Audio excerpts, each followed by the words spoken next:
National Weather Service in Mobile has issued a special marine warning for waters from Pensacola, Florida to Pascagoula, Mississippi from 20 to 60 nautical miles until 4:15 a.m. Central Daylight Time.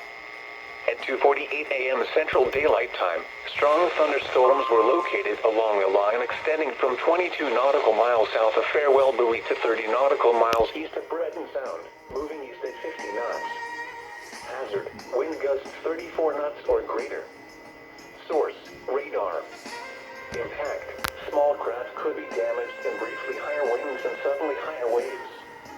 Strong thunderstorms will remain over mainly open waters. Move to safe harbor immediately as gusty winds and high waves are expected. Frequent lightning is occurring with these storms. If caught on the open water, stay below deck if possible. Keep away from ungrounded metal objects.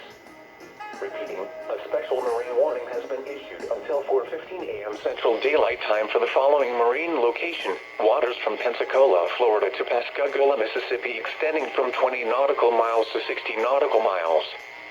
The local Doppler radar. The National Weather